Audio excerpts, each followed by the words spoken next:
Hey, good morning. So, since we did do a live show last night, we had a graduation party at my house.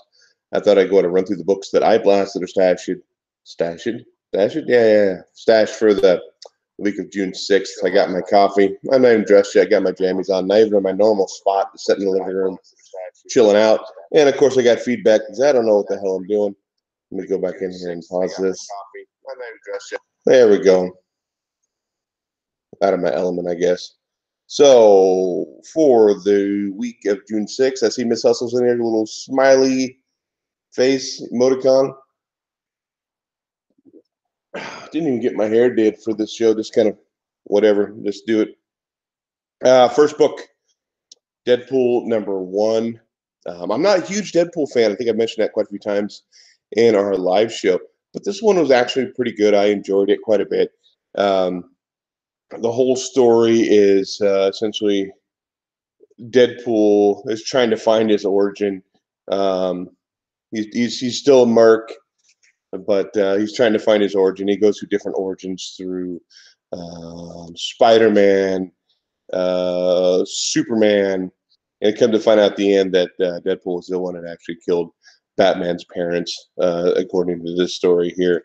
So I think it's going to be interesting. Got to see where else this is going to go. This is done.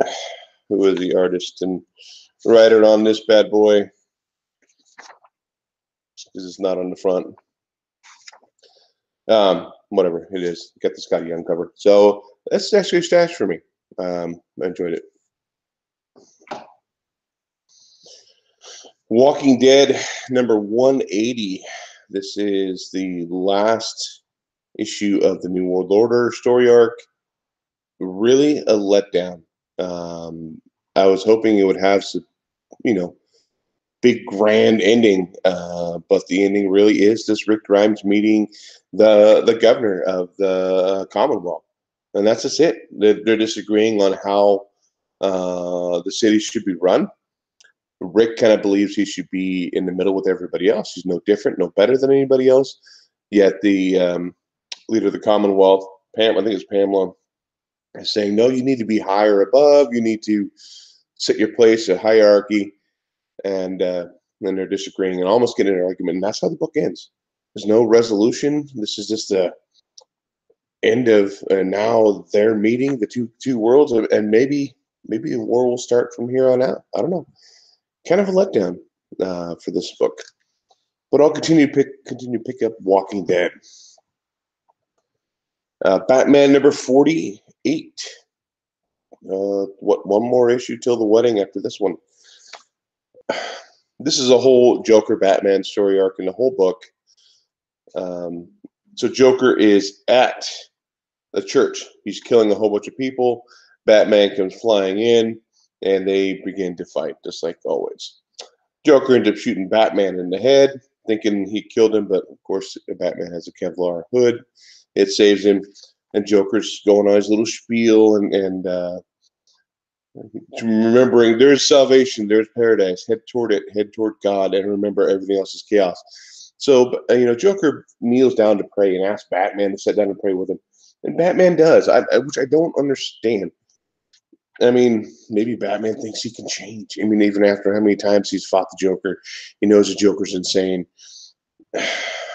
I just kill the bastard. I mean, I know I was against Batman's credo, but I'd say kill the bastard. My theory for Batman #50, I think Catwoman's going to die, unfortunately.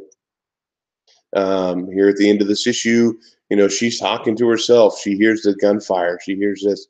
She says, "Stay here, Cat. He's not like anyone else, Cat. He's too dangerous, Cat. He'll hurt you, Cat. He'll kill you, Cat. And then stay here, my love, please." And she ends up leaving to go find Batman. So I really think Catwoman's going to end up dying in issue 50. It's going to be a bummer, but that's my theory, and I'm sticking to it. But overall, I mean, I love a good Batman Joker story. That just did not do it for me. Justice League #1. So here we are. All the teams are back together. Martian Manhunter is, the core group. He's holding everybody Mentally, he's able to control kind of everybody, communicate. Um, they're all fighting their different wars. They find out there's this big, what was it, totality is rocketing towards Earth. They find out that Vandal Savage is behind it. Lex Luthor ends up finding him and capturing Vandal, and then that talks about a Legion. So now we have a new Legion with Joker, Black Manta, Gula Grodd. Oh, I can't remember his name. Somebody else will tell me whose name is right here. And Cheetah.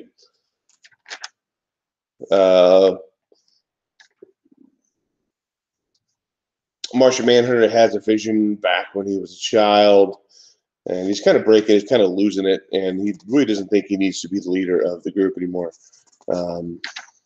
This is definitely a stash. I enjoyed it. I picked up, I'm supposed to get in the mail today, the Warren Liu, I think that's pronounced the last name, cover. I'll end up showing off on next show for sure.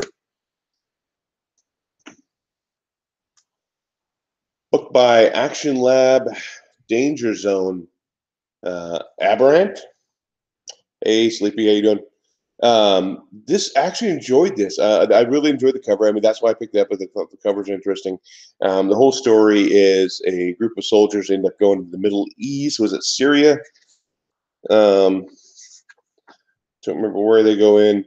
End up trying to kill a terrorist organization, terrorist cell. This is great because the group of guys, they end up meeting this reporter, and her name is says her name here. Lonnie, is it Lonnie Anderson? Yeah, Lonnie Anderson. So they make a WKRP in Cincinnati reference. I mean, how cool is that? I mean, that is cool. I remember watching that show when I was a kid with Herb and Venus Flytrap and Johnny Fever, I think, Les Nessman. So they end up going into this thing, and you find out that the terrorists are using this superpower to create superpowered terrorists, essentially. So his whole platoon gets wiped out. The main character, he ends up almost kind of blacking out, but ends up killing all of the terrorist mutants, and he ends up getting offered a job to track down what exactly is going on. Definitely, I think it's a cool book. Art's, the art's not too bad. It's kind of dark, but definitely, if you're into indie books, I think you pronounce it Aberrant. I could be wrong, but stacks for me. Oh, the Immortal Hulk. I enjoyed the book. I thought it was pretty good. There were a couple things that really drove me nuts in the book. So it starts out. Bruce Banner is in this mini mart. This 12-year-old girl ends up going in to get snacks. Her mom's out pumping gas. This guy comes in to rob the place. Ends up shooting the little girl by mistake. Hey, Silver Age. Because he gets scared because he's nervous. He never has really robbed anybody before. But he's using like a 357 or a revolver type gun. Anybody knows anything about guns will know what I'm talking about here. So he ends up shooting a girl, shoots the clerk, shoots Bruce Banner. They take all the bodies to the morgue. Detectives there on the scene later on. Let me find it here. So she's talking about reporting. Miss Brockhurst remembers a blue hoodie and a gray car. It may be beige. She didn't plate the number. We have shell casings, and we'll do what we can with those.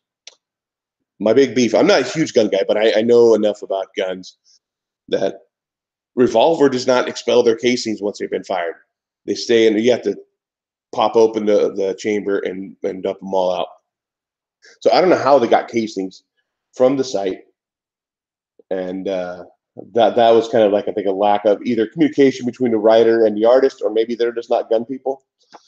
But besides that little beef, um, yeah, sorry, comic reader.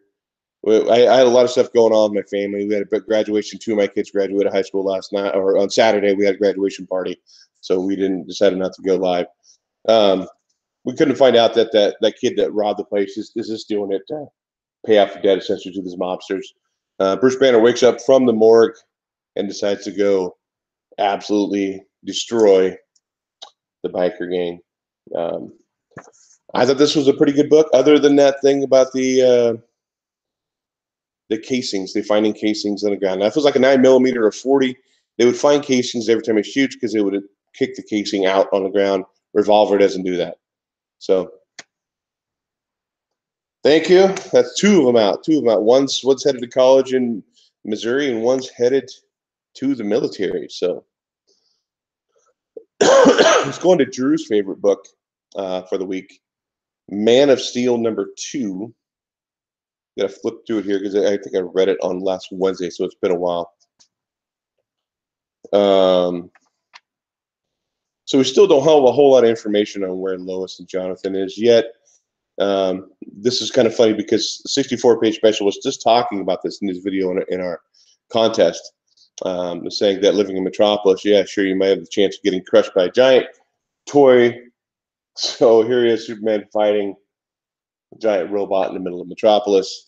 Ends up being the Toy Master, is that his name? Toy Man, sorry. Green Lantern ended up showing up. Green Lantern starting to ask questions, and Superman doesn't really want to answer anything, so he kind of lets Green Lantern take over. He ends up splitting out of there. Shows a little more about what happened at the end of #1 with the flashing light.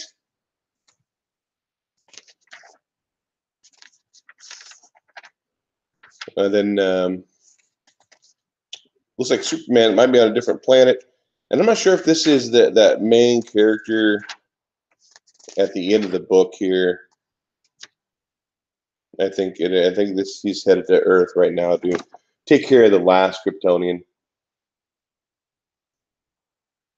It wasn't too bad. I enjoyed it. No, Drew's not Drew's favorite. What was it? Yeah, I guess it's Raghu Zar. I know. I think Drew calls me Great Ragu. And well, I have a couple I didn't read this week. I didn't get a chance to read Captain America, 702, or Sword Daughter yet. I could have read them, I guess, before I jumped on here, but I just didn't. So, got 6 people in here watching. Sleepy Reader, Cat Wren, review from the Batcave. Miss Hustle's back in here. Double S Comic Reader, and Silver Age Dave was in here as well. I didn't read through this whole book. I'm not a big fan of the whole a lot of these new age of heroes from the DC stuff, because I think most people know it's almost like a ripoff of Marvel. So here we have Doctor Strange. What is that? Drax, maybe. This is almost like a Thor character, and I don't know, maybe like a Gamora, maybe. I don't know. I didn't read through the whole book. I just kind of really lost interest in it very, very quickly. So when it comes to like a dude wearing bell-bottom pants and a lot of fringe, I don't know. This didn't hit me. Didn't finish it up. So this is probably my blast of the week. I didn't get any toys or anything. I'm not sure if Mike or Drew or Paul's going to end up doing a video talking about the Blaster Stash of the week, but we definitely will be back next week for sure on Sunday night. And look, that might be our permanent location on Sunday night. So we're going to talk about it in our chat, get that stuff figured out, So I think that's going to be the permanent, unless something else happens in my schedule, something happens in Mike's schedule. We don't know. So I'm going to go ahead and bounce out of here. I got my day off. I'm going to go just fart around, maybe read a few more books and head out. I just watched a documentary on the history of Funko Pop. So that's it. Whether you blast it or whether you stash it, happy reading, and we'll catch you guys next Sunday.